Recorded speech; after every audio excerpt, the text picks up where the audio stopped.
Hi everybody, this is Dan Stolebarger and welcome to this week's Middle East Update. It's the week of October 22nd. Before we jump right into the issues of the week, let me encourage you to go to our website at Holy Ground Explorations. Access the PDF that corresponds with this YouTube presentation because it's got pictures. And I think they're important for you to see the pictures as well as hearing and seeing the video. The issues of the week. We start with the UNESCO fiasco.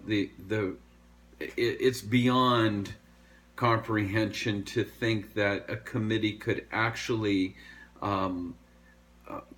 vote in that there would no longer be any Jewish references such as the Temple Mount or the Western Wall or the Jewish Quarter or any Christian sites and replace that with simply their Arabic or their Muslim names. But in the midst of all this, what came out is the condemnation of Israel as, quote, the occupying power. And not only was it passed by a subcommittee, but the resolution was confirmed by the executive committee on Tuesday. It's just, I would say it's unbelievable, but it simply is believable. The efforts to deny Jewish presence, not just on the Temple Mount, not just in the city of David, but very soon in Jerusalem itself.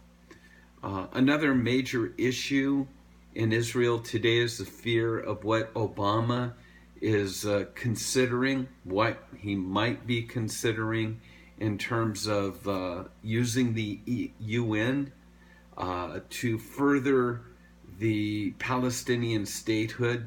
You know, its previous administrations have vocally maintained that the international community should not recognize or formally acknowledge Palestinian statehood until a final status between the two parties, Israel and Palestine, that their peace settlements would be reached. But Obama, having failed to make any advancements during his 8 years, it's believed that he may pursue UN action to get the process back on track. A very big concern. Here's a picture of the Western Wall, 70,000 people crowding in for the priestly blessings. This is the week of the Feast of Tabernacles, and I just pulled this off, kind of keeping in mind in light of what UNESCO has stated. This is from the Shah's Party Interior Minister Aryeh Deri on Sunday, called on Israeli Jews to converge on the Western Wall. Wednesday was the priestly blessing to send a message to the United Nations cultural arm, UNESCO's, that the Jewish people will never be separated from its holy sites. Food for thought, you know, everything that's gone on. It's interesting that there's no condemnation of the UNESCO draft resolution that's come from the Vatican. Whimperings at best, even from the Christian community. Does that mean that Jesus was a Muslim that was visiting a mosque and not a Jewish temple? This is from a pretty right-wing person. I thought I'd just give you a taste of, you know, there's the left, there's the right. This is pretty radical right. But this is, again, all of our information comes from Israel, so I thought it needed to be reported. Most international, he goes on to say, most international idiots are also quiet, as well as the Security Council of the United Nazi, or they might call them the United Nothings. We know that as the UN. And his take, Israel must take over the Temple Mount. It must demolish the mosque and reunite Eretz Israel, removing enemies from Jewish land in the process. Israel has to stop paying attention to international bigots and anti-Semites and do what is right for Israel and the future of the Jewish people. I realize this is an extreme to the right, but it seems like as the weeks go by, as the months go by, that there is a tendency to be moving towards the right. And then something like what UNESCO just put out can't help but to motivate or to swing that pendulum even further that side. We'll have to stay tuned. Once again, in the terms of what I'd say unbelievable but believable, take a look at this picture. It's a soccer team, Palestinian soccer team, holding up a banner, right? Do you know who the picture's of? The Jerusalem-based Palestinian soccer team Hillel Al-Quds, whose members posed for this picture on Tuesday, 2 days after Abu Sabhi killed 2 Israelis in a shooting spree in the capital after being killed by police. This team, which plays in the West Bank Premier Soccer League, posted the photo on its Facebook page, and in it, its members can be seen smiling on the field while holding up the banner featuring Abu Sabah, the 39-year-old resident of East Jerusalem. And again, the words that the Hillel Al-Quds Soccer Club mourns the loss of the Lion of Jerusalem, the martyr and the hero. The martyr, the hero who killed 2 Israelis cold-blooded. And we wonder why there's no ability to have these 2 parties, Israelis and the Palestinians, to sit down. Let's keep going. Fatah's Facebook page. Take a look at this. Fatah has posted several children's drawings on Facebook. The drawings clearly show the success of the PA and Fatah brainwashing children to believe that Israel only seeks to harm them. Violence is good, and that all that is known as Israel today really is Palestine. Labeling the drawings, quote, innocent drawings that express the feelings of children of #Palestine, Fatah posted these, showing Israel, as indicated by the Star of David, eating a Palestinian body wrapped in the Palestinian flag, and blood is seen coming from the body, and grass and the glass of blood next to the plate. I mean, this is from kids. This is being posted on Facebook. And once again, we wonder why there's no movement towards peace. Well, let's move on. Hamas seems to be practicing. We know last week a couple rockets were fired into Sderot from Gaza. We know of the Israeli retaliation on those. But this report just surfaced. The Palestinian group, terrorist group Hamas, fired at least 1 long-range rocket or missile into the Med off the coast of the Gaza Strip last Monday morning in what appears to be a weapons test. Now, this came 10 days after those 2 projectile strikes in the streets of the city of Sderot. It did cause damage there to nearby homes, cars, but no injuries. 3 people were hospitalized for the post-traumatic syndrome or the anxiety following the attack. The following day, mortar shells were fired from the Gaza Strip that landed in open fields in the regions. Again, friends, we've been there. We've been in Sderot.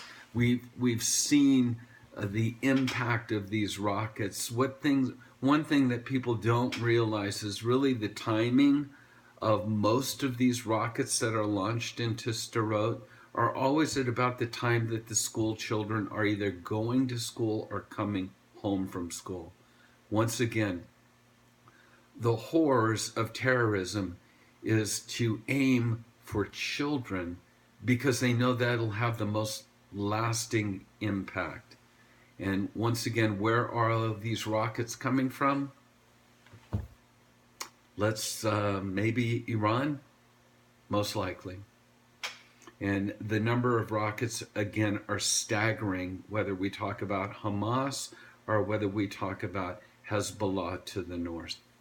Um, for those that have been to Israel with us, when we make that trip from the Galilee down the Jordan Valley, whether we go on to En Gedi or Masada, or we take that right at Jericho and head up to Jerusalem, right about 10-15 minutes as we're leaving the Galilee, Jane usually talks about the incident that took place on the Isles, or the Island of Peace, where there was a Jordanian. It used to be sort of seen as a neutral place, and school children would actually come to visit this island that was sort of in between Jordan and Israel.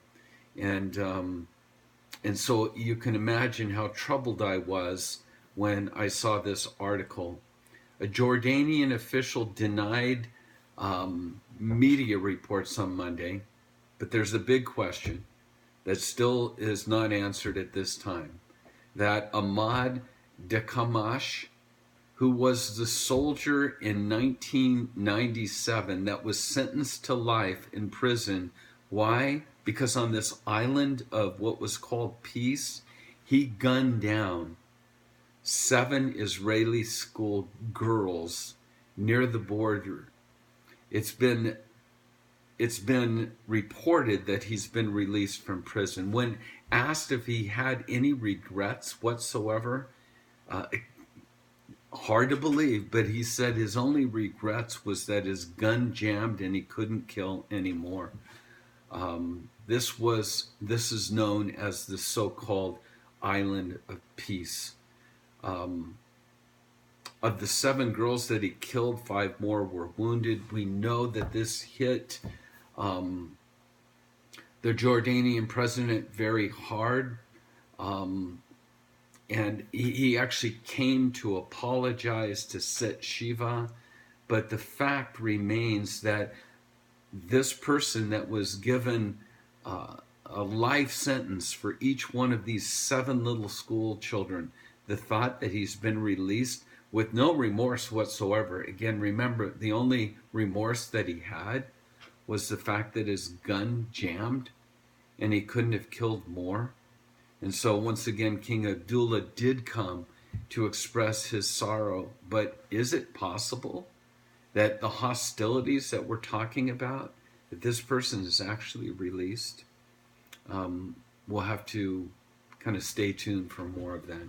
Well, as we begin to wrap this report up, there's a weekly Torah portion. You know, this is Sukkot. This is we're in the midst of the Feast of Tabernacles. And, you know, I think it's important to point out that one of the highlights of the holiday of Sukkot was in the Holy Temple was the celebration of a special water offering. It was known as Simchat Be Hashova. And basically they went from the temple to the Pool of Siloam. They would bring water out of the Pool of Siloam and they would pour it out on the altar, celebrating the fact that God provided for them in the wilderness water.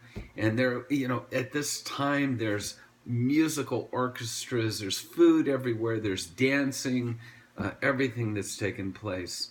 The reason I share that with you is because most people don't realize what a dramatic teacher Jesus was. Because can you imagine this setting, this great processional going up and down, pouring out the water? We're told in John 7 that it was at this exact time that Jesus makes the following claim. Picture it in your mind, the parade. And the text actually says, when it says that he cried out in a loud voice, in the Greek it actually says that he screamed. And what did he say?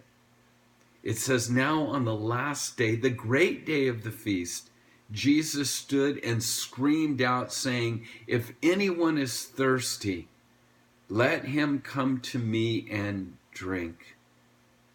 Once again, Jesus, the fulfillment of even this ceremony during the Feast of Tabernacles. Pretty amazing. And then the last comment that we give usually is sort of a quotable quote, or what we call Selah. And I thought I'd include two. One, in regards to the Jewish position towards their enemies. You've already seen and heard from Fatah, but Jews are neither carrying out a genocide against Arabs nor an ethnic cleansing of them from the disputed territories of Judea and Samaria to enemies who obviously wish them death. What does Israel do? Israel provides water, electricity, jobs, work visas, medical care, and on and on. And so, again, really? And then finally, for all of those that are from the States, we just sat through the last debate, and I just remembered a quote from Socrates, and we'll end with this. When the debate is lost, slander becomes the tool of the loser. Well, that's a Selah statement. Think about it. And the one thing that we'll end with is that no matter what's going on in our world, we're told that we need to pray for the peace of Jerusalem and understand that God is in control. Jesus' teachings on eschatology is don't be deceived. So with that, let's pray and let's remember who's still on the throne. Shabbat Shalom, and God bless you all.